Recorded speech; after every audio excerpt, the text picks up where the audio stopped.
The night I thought I met forever wasn't extraordinary by any stretch. I was just another guy at Victor and Zainab's apartment, a rented place with mismatched furniture and the smell of overcooked samosas hanging in the air. The living room was a patchwork of cheap beanbags and old couch cushions that doubled as chairs. It was one of those game nights where the rules didn't matter, and everyone was a little too competitive to admit they didn't care who won. Victor had texted me earlier in the week, "Bro, we're doing game night. Bring your sarcasm." He knew that was my default setting. I just landed that lead engineering role at Brightlayer Systems, my first real taste of success, and the adrenaline hadn't worn off yet. I felt like I was on the cusp of something big. I'd spent the last 2 years grinding, pushing lines of code like they were the lifeblood of my future, and that night was supposed to be a break from all that. When I walked in, Selena was already there, her laugh echoing off the walls like music I hadn't realized I'd been missing. She was perched on the edge of an old ottoman, holding a card from some new game I'd never heard of, and gesturing animatedly at Zainab, who was doubling over in laughter. Selena's hair was pulled back into a ponytail that seemed to defy gravity, and her eyes sparkled with the kind of confidence that makes you feel like you've met her before, even if you know you haven't. It wasn't love at first sight. That's too easy, too convenient, and too romantic to be real. What I felt was recognition, like I'd found a missing piece that I didn't even know I'd lost. She caught my eye across the room, mid-laugh, and something inside me settled. Not in a falling in love way, but in a this makes sense way. She tilted her head and gave me a smile that wasn't shy or coy, just open, like she'd been expecting me to walk in. Victor roped me into a game of charades, and Selena was my partner by some twist of fate. She was quick, lightning quick, and every guess I made, she seemed to know before I even opened my mouth. We won, of course. We high-fived and grinned at each other like we'd just run a marathon together. After that, we ended up in the kitchen, half leaning against the counter, half in the fridge, trying to find the last of the cold beers before Victor claimed them all. "Idris, right?" she said, her voice smooth like she'd practiced saying my name. "Yeah," I replied, the word catching a little in my throat. "Nice to finally meet you. Victor talks about you like you're some kind of wizard," she teased, rolling her eyes but with a softness that told me she was listening. "More like a wizard's apprentice," I laughed. "I'm still figuring it out." She grinned. "A humble wizard. Rare breed." I found myself telling her about my work at Brightlayer, how I'd just been promoted, how I was leading a team on a new project. She listened, really listened, nodding and asking questions that made me feel like what I did actually mattered. She told me about her job in corporate communications and how sometimes the hardest part was keeping a straight face during board meetings. The night blurred into more laughter, more games, more conversations that felt too easy. Every time I looked around, there she was, either talking to someone else or looking back at me, like we were orbiting the same sun.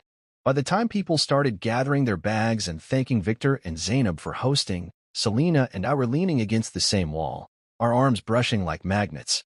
"Walk me to my car?" she asked, her keys jingling in her hand. "Of course," I said, and I meant it. The air outside was cool, the kind of Nairobi night that smelled like rain even when the clouds were nowhere in sight. We walked slowly, neither of us in a hurry to get to wherever we were going. "Can I confess something?" she said as we reached her car, an old Toyota with more character than chrome. "Anything," I said. She looked at me, her eyes serious for the first time all night. "You're different. I don't know what it is, but I feel like I've known you for a while." I wanted to tell her I felt the same way, but the words stuck in my throat like honey. Instead, I managed, "Yeah, me too." She leaned in and kissed my cheek, a soft, warm press of lips that sent electricity racing down my spine. "Good night, Idris," she whispered. I watched her drive away, taillights blinking like little red promises in the dark. I stood there for a long time, the smell of her perfume lingering in the air, the echo of her laugh still ringing in my ears. That night, I went home and couldn't sleep. I kept replaying our conversations, her smile, the way she'd looked at me like I was already someone important to her. I'd met a lot of people in my life, but no one had ever made me feel seen like that. I didn't know then how much I would give to keep that feeling. I didn't know how many times I'd hold my breath hoping she'd laugh like that again. How many nights I'd lie awake wondering if I'd imagined the spark between us. But that night, standing in my small apartment with the city humming outside, I let myself believe I'd found forever. And for a while, it was enough. We built the kind of life people envied. I'd see it in their eyes at dinner parties when they asked us, "So how's Riverside Heights treating you too?" They meant the gated community with its neat lawns and the smell of fresh paint on every house, the clean streets that felt like they'd been vacuumed before sunrise. We'd moved in right after the wedding. Selena wanted somewhere she could feel secure, somewhere she could show off to her friends. I gave her that without a second thought. I was earning well at Brightlayer, leading a project that made me feel like the world was finally catching up to me. So when she pointed at the glossy brochure for that townhouse, I just said, "Let's do it." We made that place ours. She picked the curtains, white with tiny blue dots that caught the morning light just right. I let her, even when I thought they were too delicate for the modern lines of the place. We argued over the couch color. She wanted something sleek and gray. I wanted something warm and inviting. She won, as she always did, with that smile that convinced me compromise was love. The car was my idea. I'd saved a little extra from a bonus, those bonuses that would later vanish like smoke, and I wanted to surprise her. An electric sedan, brand new, gleaming in the driveway. I remember her face when I let her outside, keys in hand. She looked at the car like it was the crown jewel in some kingdom I'd promised her. She threw her arms around me, whispered, "You're the best, Idris," and I believed her. That night, she posted photos of the car on Instagram, hashtags like #blessed and #besthusbandever. I was proud. Maybe too proud. I thought I was building something real, a fortress against the chaos of the world. But I didn't see the cracks in the foundation. Selena was a master at appearances. The right shoes, the right lipstick, the right caption. I watched her turn every dinner into a photo shoot, every weekend into an opportunity to show the world how perfect our life was. The Bali trip was the peak of that illusion. She'd been talking about it for months, showing me influencers who went there, who drank from coconuts with straws and posed by infinity pools.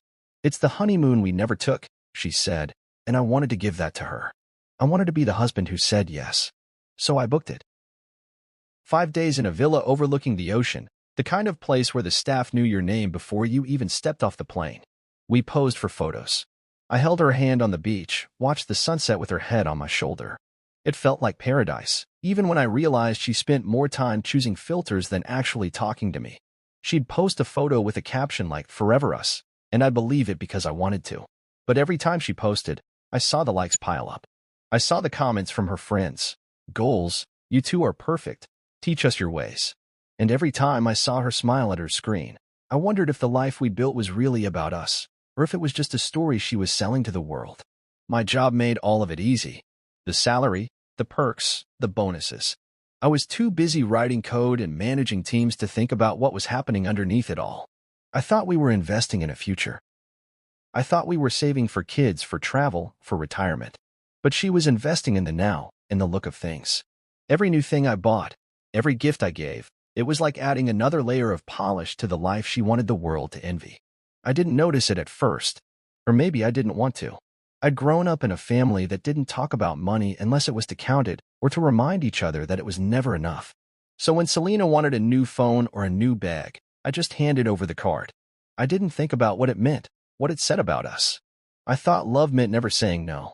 But then the bonuses stopped. The company started tightening its belt, the whispers about an acquisition getting louder. I tried to talk to her about it. I tried to tell her that maybe we needed to slow down, to think about what was essential. She didn't want to hear it. "We'll be fine," she'd say, waving it off with a smile that didn't reach her eyes. "You're brilliant, Idris. They'll keep you." She said it like it was a fact, like she'd decided it for me. And I wanted to believe her, but every time I saw the accounts, every time I watched the numbers drop, I felt like I was watching our life unravel, thread by thread. Still, I kept giving. I kept buying. I kept building the illusion because I didn't know how to stop. I thought maybe if I just worked harder, it would all balance out. I thought love was sacrifice, and I was ready to sacrifice everything. But the day the bonuses disappeared, I saw it in her eyes. Not fear. Not worry. Disappointment. Like she'd bet on a horse that had stumbled at the finish line. Like I'd let her down by not being the man she thought she'd married. I'd always thought love was building something together, something strong enough to stand against the world. But that night, sitting in the dark living room while she scrolled through photos from Bali, I realized she'd been building something else. A portfolio of images, a gallery of moments that looked perfect from the outside. She posted one last photo that night, us on the beach in Bali, arms around each other, smiling like the world was at our feet. The caption read, "Love is all you need." I stared at that photo for a long time, wondering who she was smiling for. Because it wasn't me. When the bonuses vanished like a ghost from the accounts, it felt like the rug had been yanked from under my feet. But I didn't panic, at least not in the way Selena expected. I'd been at Brightlayer for years by then, and I knew how the company moved when things got tight. Department meetings with too many managers, emails with too many disclaimers. But I also knew what I had. Nimbus Sync wasn't just another protocol. It was mine.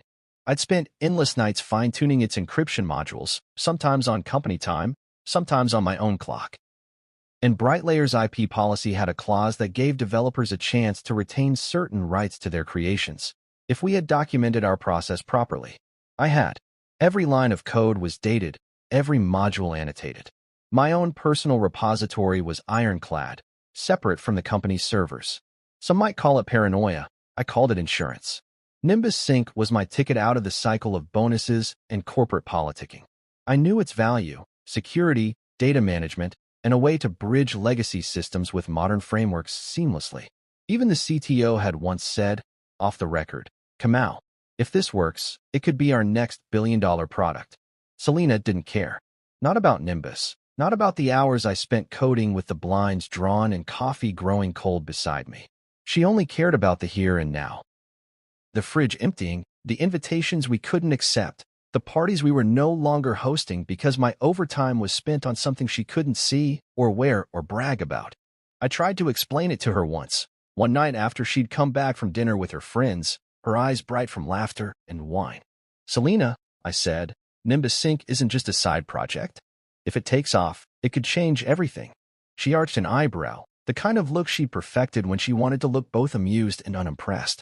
"Prophet Idris," she said, drawing the words out like they tasted bitter. "Always waiting for a miracle while our fridge empties and our friends travel without us." Her voice dripped with a kind of disdain I hadn't heard before. I opened my mouth to argue, but stopped. Because what could I say to someone who didn't care about vision or sacrifice, only about now? It wasn't like I'd neglected her. I'd given her the townhouse, the car, the trips. I'd given her the life she wanted, even if I sometimes felt like a ghost in my own home. But she couldn't see the value in waiting for something to bloom. She wanted fruit now, not seeds. She mocked me for my patience, my belief that the future was something worth investing in.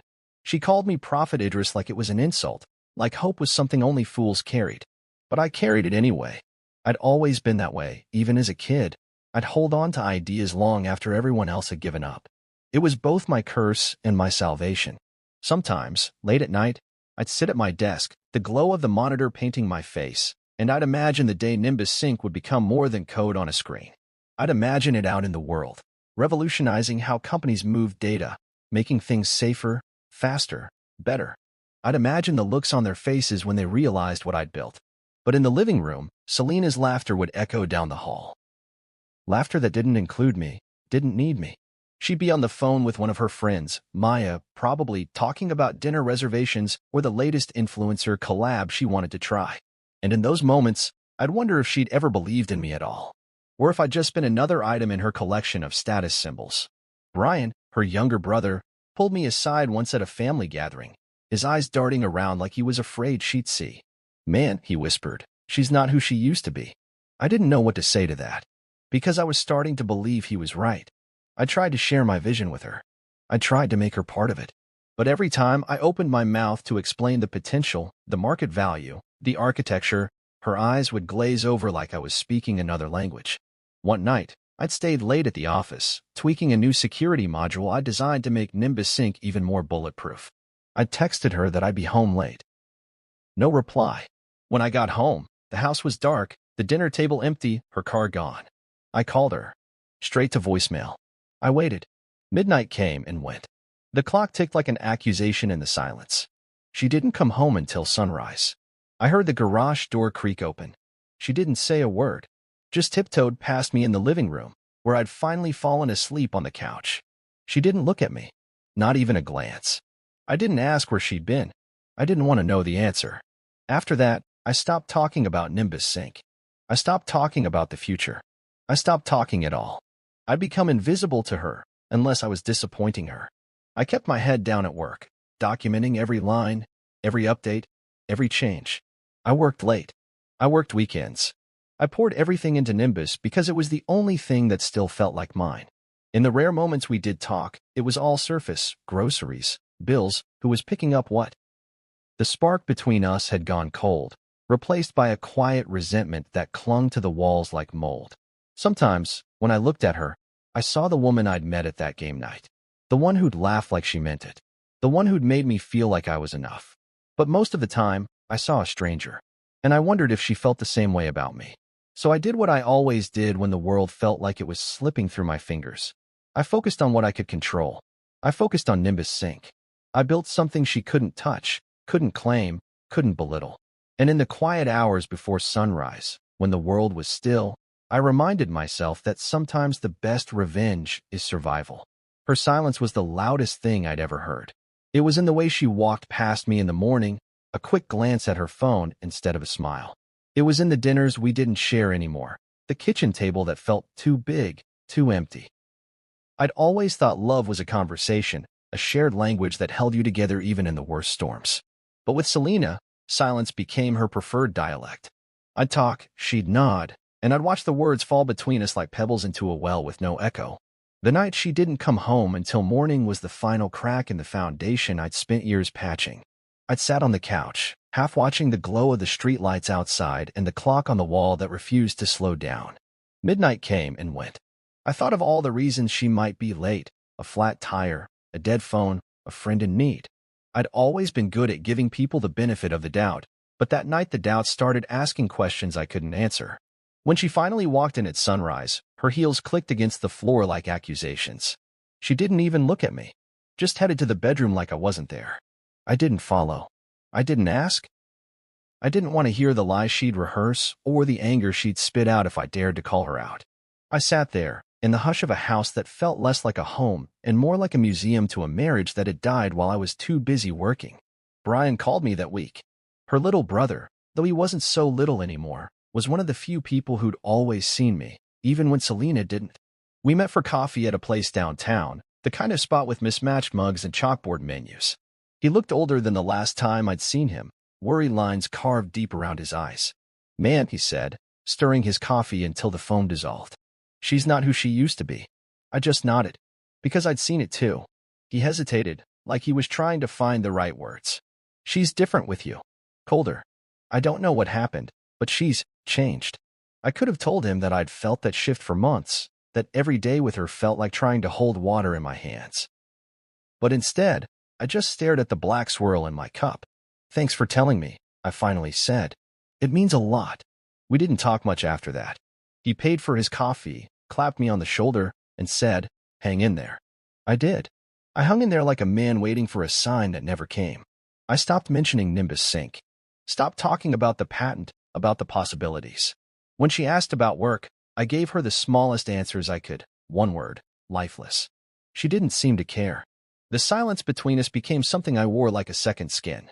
Some nights I'd lie in bed, the glow of her phone screen lighting her face as she scrolled through posts and pictures. I wondered what she saw there that she didn't see in me. I wondered if she was picturing a life without me, a life where someone else filled the spaces. I'd close my eyes and remember the game night when we met. The way her laughter had felt like a promise. I'd replay our early mornings in that tiny apartment, coffee mugs lined up like sentries, her voice humming a song I never knew the words to. Back then, I'd thought we were building something real. But what we'd built was a monument to appearances. A house that looked good on the outside but was empty on the inside. A car that shone but took us nowhere. I'd become a ghost in my own marriage. Even at work, I could feel the shift. Nimbus Sync was finished, at least in the sense that the code worked. It was stable, efficient, a product that could change the way BrightLayer moved data. But every time I thought about telling Selena, I heard her voice in my head, that mocking tone she used when she called me Prophet Idris. I could see her eyes rolling, that smirk that said, "Another of your dreams?" So I kept it to myself. I documented everything, every late-night line of code, every test case, every feature. I made sure no one could take it from me, not BrightLayer, not Selena, not even fate. And in that quiet, I found a kind of clarity I hadn't felt in years. Without her voice drowning out my own, I remembered why I'd started Nimbus in the first place. I remembered the spark that had made me believe in the impossible. One night, I stayed at the office long after everyone had left. The city outside was a glow of lights and muffled traffic, the hum of possibility that always seemed just out of reach. I pulled up the final module, my signature piece. It felt like signing my name on a canvas I'd been painting for years. I leaned back, hands behind my head, and let out a breath I didn't know I'd been holding. In that moment, I wasn't Prophet Idris or the husband she no longer wanted. I was just me, and that was enough. When I got home that night, she was asleep on the couch, an empty wine glass on the coffee table. Her phone was still in her hand, the screen glowing with half-written messages. I stood there, watching her chest rise and fall, and wondered if she'd ever really known me at all. I turned off the light and went to bed alone. In the silence, I found my voice again. And with that voice came a decision. I wasn't going to wait for her to come back. I wasn't going to chase her laughter or her approval. I was done being a ghost. I didn't know what that meant yet, didn't know where it would take me, but for the first time in a long time, I felt like I was standing on solid ground. And I promised myself that wherever I was going, I'd walk there on my own 2 feet. The day I came home with the severance letter in my hand felt like the day the world finally pulled the rug out from under me. I'd known it was coming. Brightlayer's acquisition had gutted departments like a bonfire devouring dry timber. One by one, I'd watched colleagues get walked to the exit with cardboard boxes, eyes red from shock. I'd lasted longer than most, maybe because I'd become a fixture, maybe because no one wanted to tackle Nimbus Sync's intricacies. But that morning, my manager called me into a glass-walled office that felt like a fishbowl. He wouldn't even meet my eyes as he slid the envelope across the table. "Idris, it's not personal," he said. The words sounded like he'd rehearsed them, like he'd repeated them a dozen times already that day. I took the envelope, a white rectangle that felt heavier than any box I'd carried. "It's never personal," I said, my voice steady. I'd practiced too. I didn't say goodbye to anyone. I walked out of that building with my head high and my heart low. Nimbus Sync was safe. I'd made sure of that. But the job was gone, the team was gone, and the illusion of security I'd built for Selena was gone too. I drove home in silence, the city lights blurring through the windshield, my mind rehearsing how I'd tell her. When I walked through the door, she was already in the kitchen, scrolling on her phone like she was waiting for good news. Her hair was up, lips perfectly lined, like she'd just come back from dinner with someone important. "Hey," I said, and my voice caught a little. I held up the letter. "They let me go." She didn't even pause. Didn't blink. A slow smile crept across her face, a cruel one that I'd never seen before, and she let out a short, sharp laugh that felt like it split the air in two. "Of course," she said, tossing her phone on the counter. "I always knew you'd end up like this. You're not built for the big leagues, Idris." It was like she'd been waiting for this moment, like every fake smile and polite nod had been a countdown to this punchline. My hands trembled as I set the envelope down on the table, but I didn't say a word. I'd been bracing for a fight, for tears, for something human. But she gave me a laugh instead, a sound that tasted like betrayal and relief all at once. I walked past her, straight to the bedroom, and shut the door behind me. I could hear her in the kitchen, opening a bottle of wine, humming a tune I'd never heard before. It was like I'd become a ghost in my own house, a shadow she'd outgrown. That night, I lay awake in the dark, staring at the ceiling, every breath heavy with a truth I could not see. She hadn't just given up on me, she'd been waiting for me to fail. Every dinner she'd smiled through, every trip she'd posed for, every compliment she'd given me when the money flowed, none of it had been real. It had been a performance, a role she'd played until the stage collapsed. And now, with the house quiet except for her laughter echoing in my mind, I realized I'd spent years building a life for someone who'd only wanted the applause, not the man behind the curtain. Morning came like a mercy. I got up before she did, moved through the house on autopilot, every room feeling like a stranger's home. When I reached the kitchen table, the divorce papers were there, neatly stacked, a pen resting on top like an invitation. She'd left them out for me. No note, no explanation. Just a signature line with her name already scrawled in that looping, confident script she'd always used when she wanted to show the world she'd already decided. I sat down and stared at the papers. Every line felt like a punch. She wanted everything: house, car, alimony, like my worth could be summed up in a spreadsheet. For a moment, I wanted to fight. I wanted to scream at her, to remind her of every sacrifice, every late night, every bonus I'd poured into her dreams. But then I remembered the look on her face when I told her I'd lost my job, the relief, the satisfaction, and I knew no words would matter. So I took a breath. I picked up the pen, and I signed, but I added one line. One clause that said no future financial claims. A sealed door she'd never be able to walk through again. She signed too, barely glancing at the details, smiling like she'd won.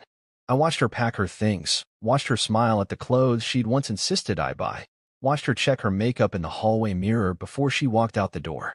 She didn't look back. She didn't need to. The house felt bigger without her. Every room echoed with the emptiness she'd left behind. I walked through it, touching the walls, the furniture, the framed photos of a life that had never been mine to keep. I wasn't angry. I wasn't sad. I was something else, something I couldn't name at first. And then I realized what it was. Free. I was free. The house, the car, the alimony, she could have it all. I didn't need it. I had Nimbus Sync, the one thing she'd never understood, never wanted to understand. I had my work, my code, my proof that I wasn't built for the big leagues. I was the big leagues. She'd laughed when I fell. She'd walked away thinking she'd won. But she didn't know that sometimes the best revenge isn't winning. It's walking away with your head held high and your heart intact. I stood in the middle of the empty living room and closed my eyes. I let her laughter fade into the distance. And when I opened my eyes, I was alone. But I was also something else. I was enough. I left her world with a quiet exit. No last words, no social media posts, no calls to mutual friends explaining my side. I just packed up what I needed, my laptop, my notebooks, my collection of hard drives and patents, and walked away. It was the easiest thing I'd ever done, and also the hardest. The day I signed the final paperwork, she was already flaunting a new life online. Tarek. The name didn't even deserve the dignity of a last name. He was the kind of man who posed with rented cars and cheap watches, feeding an audience who believed every curated lie he sold. She was by his side now. Smiling, holding his hand at some influencer event, her ring replaced with a new one he probably couldn't even afford. I'd seen it all before. Shiny on the outside, empty in the middle. I used to think I could fill that emptiness for her, that my love, my work, my devotion could be enough. But I'd learned that you can't build a future with someone who's always chasing the next validation. So I let her have it. The house, the car, the illusion of winning. I gave her everything except the one thing she'd never understand. Nimbus Sync. While she posed for photos with Tarek, I laid low. I hired a quiet, lethal lawyer who specialized in IP protection and trust funds. We structured the sale in a way that would make even the most determined opportunist think twice. When BrightLayer's new executives combed through their archives and found Nimbus Sync, it was like discovering gold under a parking lot. They'd lost too many developers, too many projects to the acquisition, and now they needed something to prove their innovation hadn't dried up. They called my lawyer before they called me. A polite, clipped email. We'd like to discuss Nimbus Sync. The tone was all business, but I could feel the desperation under the surface. My lawyer, a soft-spoken man with a mind like a steel trap, negotiated with the patience of a chess master. Every clause, every share structure, every licensing term was scrutinized, rewritten, and scrutinized again. In the end, BrightLayer offered $80 million.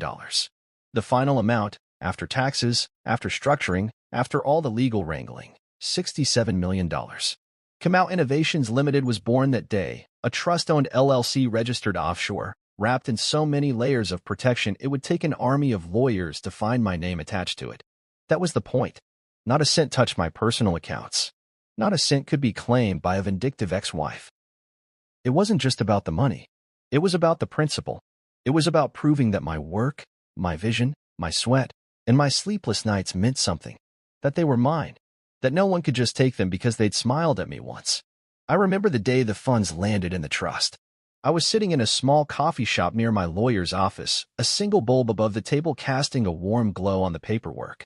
My lawyer slid the final documents across the table and said, "Congratulations, Mr. Kamau. You're officially a wealthy man." I didn't feel wealthy. I felt resolved. I thought about calling her, just to let her know. Just to hear the silence on the other end of the line. But I didn't. Some victories are better left unannounced. Instead, I walked out of that coffee shop into the bright afternoon light. The city felt different, like I was finally walking it on my terms. No illusions, no lies, no pretending. I was free, in a way I'd never been before. Selena would never know. Tarek would never know. They'd live their curated lives online, the hashtags, the fake smiles, the stories that started with, "I always believed in you." even when they hadn't. Let them have it. Let them build their empire of mirrors. I'd built something real, something that would last. Sometimes, late at night, I'd find myself scrolling through her new life, the photos of rooftop parties, of imported wines and carefully posed selfies. I'd wonder if she missed the way I'd look at her like she was the only one in the room. If she missed the safety of someone who'd always put her first. But then I'd close my phone, lean back, and remind myself that the only thing worth missing was the man I'd been before I met her. The man who believed love could conquer everything, even someone who never loved me back. I was him again, but stronger, wiser, a little colder, maybe. The day the money cleared, I went to a quiet restaurant I used to love. No reservation, no crowd, no photos. Just me and a plate of food that tasted like home. I sat at that table and raised a glass to myself. To every hour I'd spent building Nimbus Sync. To every night I'd slept on the couch waiting for her to come home. To every laugh she'd thrown at me, thinking it would break me. It hadn't. In that restaurant, I made a promise to myself. I'd never let someone else define my worth again. I'd never let someone else's validation determine the value of my work or my heart. I'd learned that freedom isn't about running away. It's about walking away without looking back. The next morning, I went to the office, my office, Kamau Innovations Limited. It was small, just a 2-room suite in a shared workspace downtown. No fancy sign, no glass walls, no ping-pong table. Just a desk, a whiteboard, and a vision. I hired a small team, brilliant, hungry, and unafraid to fail. We weren't building for likes or followers. We were building for the people who needed what we could make. I still think about that day sometimes. The day I realized I didn't need her to believe in me. I just needed me. And that was enough. 3 months later, the email from her lawyer hit my inbox like a bullet. It arrived on a Tuesday morning, just as I was reviewing a line of code with my junior developer, Maya, who had a knack for catching bugs I didn't see anymore. The subject line was straightforward, clinical, asset disclosure inquiry, Ms. Selena Mwangi. I clicked it open and read the first line. We have reason to believe Mr. Kamau withheld significant assets during the divorce proceedings and therefore request a formal review of the marital estate. I leaned back in my chair, letting the words wash over me. It wasn't shock. I'd been waiting for this since the day she signed the papers with that smug grin. She'd thought she'd won, but greed never stops at one victory. It always wants more. I called my lawyer. His voice was calm, measured. Mr. Kamau, this is a standard post-divorce fishing expedition. We'll respond formally, but let's talk through the details. I exhaled, a slow, measured breath. I'd spent too long letting her laughter echo in my head. Not this time. We scheduled a meeting that afternoon. I arrived early, the smell of stale coffee clinging to the air in the conference room. My lawyer laid out the letter on the table and pushed it toward me. She's alleging you hid assets during the marriage. Specifically, she wants a share of any post-divorce windfalls. I laughed. It was a quiet, controlled sound, more like disbelief than amusement. She thinks she can just dip into the well whenever she's thirsty, I said. He nodded. She's trying. But here's the key, Idris, the patent sold after the divorce. You developed it during the marriage, yes, but you retained the IP rights privately and sold it afterward. Legally, it's not marital property anymore. Plus, he flipped to the divorce decree, the one she'd signed so confidently. You had a sealed clause barring any future financial claims. I remembered that clause like it was yesterday. I'd insisted on it. She'd been so eager to sign, so ready to get to the finish line, that she hadn't even read it carefully. Her lawyer, some junior partner too busy thinking about his next client, had given it a cursory glance and said, "It looks fine." My lawyer continued, his finger tracing the lines of the decree like a roadmap. The judge will see this for what it is, a baseless claim. We'll file a motion to dismiss. I thought about her for a moment, her eyes gleaming as she signed those papers, her laughter echoing as I walked away. She'd thought she'd won. She'd thought she'd broken me. But you can't break what you don't understand. The hearing was set for 2 weeks later. I walked into that courtroom wearing my best suit, the same one I'd worn the day Brightlayer gave me my severance letter. I wanted her to see that suit and remember that day. That day she'd laughed at me. She sat across from me with her lawyer, a tall, thin man who looked like he'd walked off a reality show. She didn't smile this time. Maybe she'd started to realize that her games didn't work on me anymore. The judge, a stern woman with a gaze that could freeze a desert, flipped through the file with practiced precision. She read aloud the clause that Selena had signed. Her voice was like a scalpel. You gave up future claims, Ms. Mwangi, she said. That includes windfalls. Selena shifted uncomfortably in her seat. Her lawyer leaned forward, trying to salvage something. Your Honor, surely there's a good faith argument that Mr. Kamau's invention was conceived during the marriage and The judge cut him off with a raised hand. Counselor, let me be clear. The asset in question was sold after the divorce. The IP rights were clearly documented as separate property. Your client's claim is without merit. I watched Selena's face fall, that practiced confidence crumbling like a sandcastle. For a moment, I almost felt sorry for her. Almost. The judge turned to me. Mr. Kamau, do you wish to respond? I stood, my voice steady. No further response, Your Honor. The facts speak for themselves. She nodded and closed the file with a snap. Motion to dismiss is granted. Ms. Mwangi is hereby ordered to pay Mr. Kamau's legal fees in the amount of 14 million Nigerian nairas. Selena's eyes widened. Her lawyer's jaw dropped. I could almost hear her thoughts screaming. This isn't how it was supposed to go. I left the courtroom that day feeling lighter than I had in years. It wasn't about the money, though the legal fees would cover every invoice I'd racked up. It was about the truth, the validation that everything I'd done, every line I'd drawn in the sand, had been worth it. I walked past her in the hallway. She opened her mouth to speak, but I didn't give her the chance. I didn't need her explanations, her apologies, her tears. I just kept walking. Outside, the sun was bright, too bright, like the world was mocking me with its optimism. But I wasn't bitter. I was free. I went home that night and poured myself a glass of whiskey. I sat on my balcony, watching the city lights flicker like a constellation. I thought about the boy I'd been when I met her, the man I'd become while loving her, and the man I was now. She'd tried to reduce me to a footnote in her story, a failed husband, a forgotten chapter. But I'd written my own ending, one where I didn't need her approval, her validation, or her applause. The next morning, I got an email from my lawyer. Funds have been transferred, he wrote. Congratulations on a well-fought battle. I stared at the screen, my reflection faint in the glass. For the first time in a long time, I saw a man who wasn't defined by someone else's laughter or someone else's lies. I was me, and that was enough. I could have walked away right then, shaken the dust from my shoes and left Selena to her influencer parties and late-night wine posts. But the lawsuit she'd filed violated every line of that agreement she'd signed so eagerly. She tried to rewrite the ending of our story with one more legal ploy, one more desperate. Not for revenge, at least, that's what I told myself. It wasn't about the money, though 14 million Nigerian nairas in court costs would certainly make her think twice about calling me Prophet Idris ever again. It was about the principle. You don't get to burn the bridge and then sue the architect. I sat down with my lawyer the next morning. His office was a small, glass-fronted space downtown, lined with books and plaques that said things like professional excellence and best of Nairobi law. He slid a thick stack of papers across the table, each page heavy with the weight of my decision. Are you sure you want to do this, Idris? He asked, his eyes scanning mine for doubt. It's not going to make her like you any better. I let out a low laugh, one that felt like it came from somewhere deep, like a well I hadn't drawn from in years. I'm not looking for her approval anymore. I just want the record to be straight. He nodded slowly. All right then. We'll file for legal damages and recovery of fees, plus a formal declaration that she violated the original agreement by filing a baseless claim. I signed the papers with a steady hand, each stroke of the pen feeling like a piece of closure clicking into place. A month later, the case was scheduled. Courtrooms had always felt like cold places to me, sterile, impersonal, the air too still.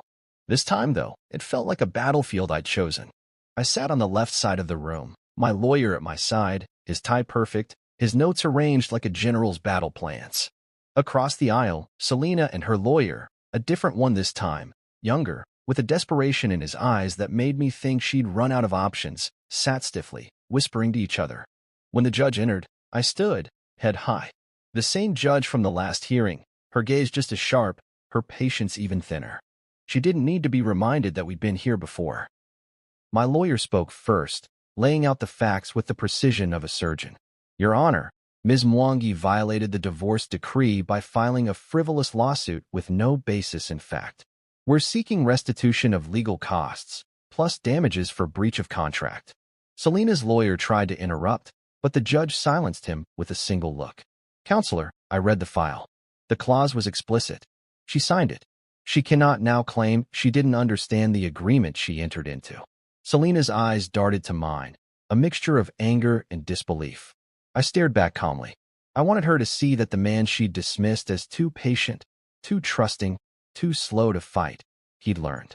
I wasn't the man who'd sat silent at the kitchen table while she planned her next move.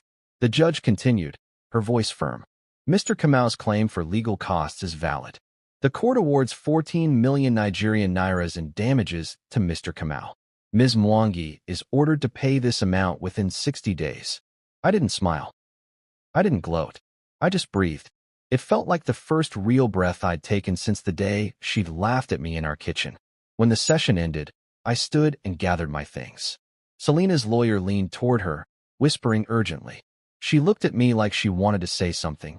An apology, a plea, a scream. I gave her nothing. I turned and walked away. Outside, the air was warm and thick with the scent of rain. I tilted my head back and let the sky wash over me, feeling every drop like a baptism. A man reborn, not by mercy, but by choice. I could have left it there.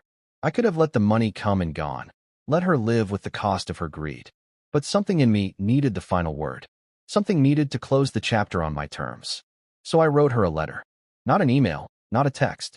A real letter, on paper that smelled faintly of cedar from the drawer I kept it in. I sat at my desk late one night, the city lights painting my walls with gold and shadow, and I let the words come. Selena, I wrote, thank you for walking away. I couldn't have done any of this with your bitterness echoing through my peace. Your silence was more valuable than your support ever was. I wish you all the joy you can find in a world that only sees you as long as you keep posting. But my world? It's different now. My world is built on truth, on code, on work that matters, and on people who see me for who I am, not just for what I can give. There's nothing left between us except this letter. I don't need a reply. I don't need forgiveness. I don't need closure. I got all the closure I needed when you walked away. Take care. Idris. I folded it carefully, placed it in an envelope, and left it with her lawyer's receptionist. She'd get it. She'd read it. And she'd know. 3 days later, my phone rang. Her name on the screen made my chest tighten, but I didn't let it show. I answered, voice calm. Idris, she said. Her voice was soft, uncertain, a tone I hadn't heard since the days we stayed up talking until dawn.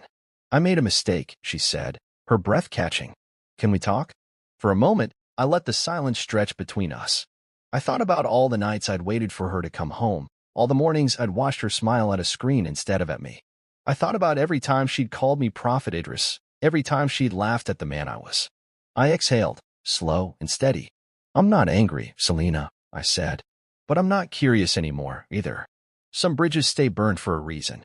She started to speak, but I ended the call. I set the phone down and looked around my small office, the one I'd built from the ashes of a marriage that had nearly destroyed me. My team was out there, working late, chasing dreams with the same hunger that had once driven me to chase hers. I realized then that the best part of this whole journey wasn't the money or the victory in court. It was that I'd found my voice again. The voice that didn't need her approval. The voice that knew my worth wasn't tied to anyone else's opinion.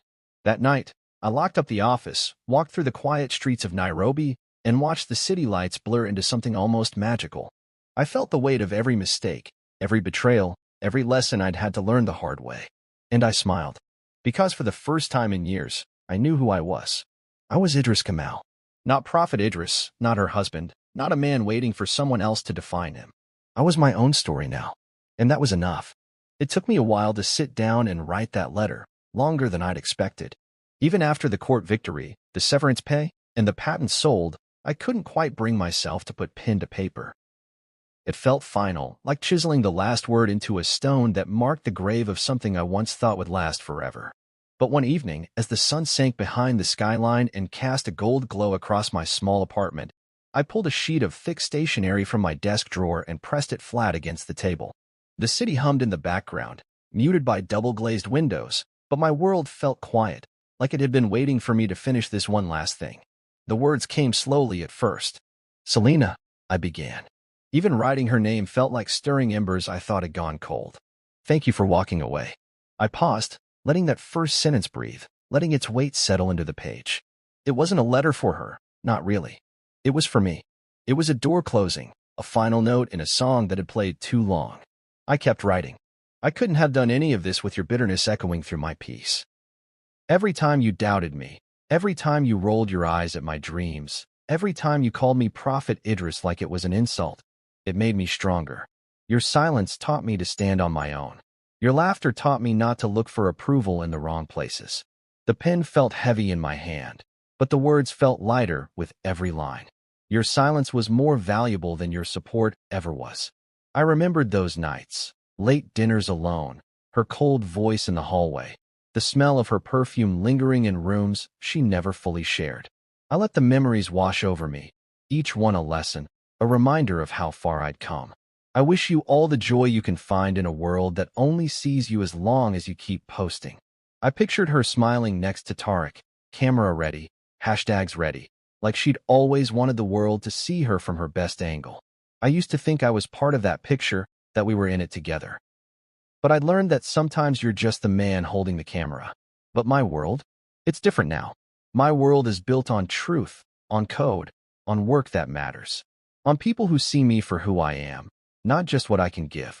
I thought of my small team at Kamau Innovations, the young developers who called me boss but saw me as a mentor. I thought of Maya, with her sharp mind and easy laughter, who challenged my ideas without mocking them. I thought of the product we were building, not Nimbus Sync, but something new, something that would matter. There's nothing left between us except this letter. I don't need a reply. I don't need forgiveness. I don't need closure. I got all the closure I needed the day you walked away. I signed it simply. Take care, Idris. I folded the letter neatly, sliding it into an envelope that felt heavier than it should have. I wrote her name on the front, in my cleanest script. Then I stared at it for a long time, the way I used to stare at her when she walked into a room, hoping I could hold her attention for just a moment longer. This time, I didn't need her to look back. I dropped the letter off at her lawyer's office the next morning. The receptionist gave me a polite smile as she accepted it, oblivious to the weight it carried. I walked out into the Nairobi sun feeling like a man who'd set down a burden he'd been carrying for far too long. 3 days later, my phone buzzed. Her name lit up on the screen, the same name that used to make my heart race. I let it ring 3 times before I answered, calm and steady.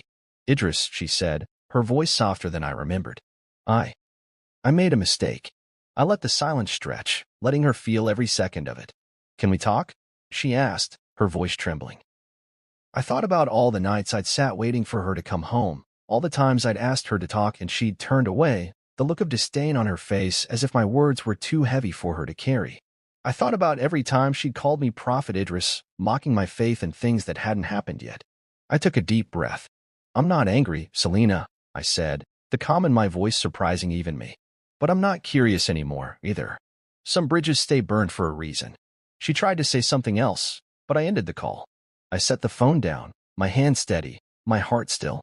I stared out the window, the sun warming the edge of the desk, the city alive with possibility. I'd never felt so at peace. That night, I took myself to dinner. A small place, tucked in a side street where the owner knew my name and brought me extra bread without asking. I sat at a corner table with my laptop open, reviewing lines of code that felt more like poetry than work. Maya called me with a question about the new module, her voice bright even over the static of a poor connection. You think we can push the update tomorrow, boss? She asked. Let's do it, I said. You're ready. Thanks, Idris, she said. You always make me feel like we're building something real. I closed the call and smiled, because we were.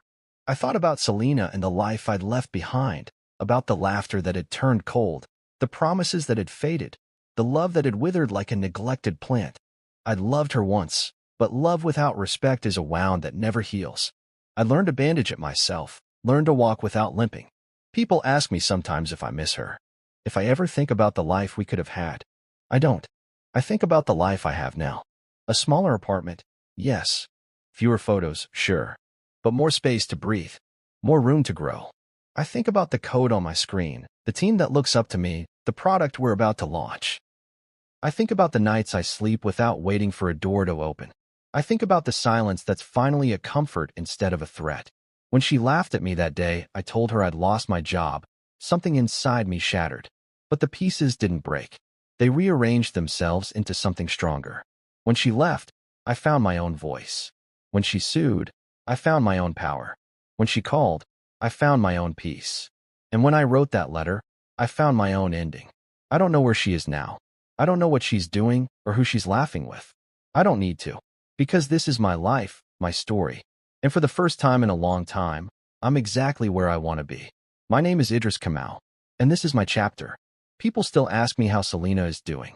It always comes from a place of polite curiosity, like they're asking about an old friend, a high school sweetheart, someone who used to matter but no longer plays a role in my daily life. And I always give the same answer.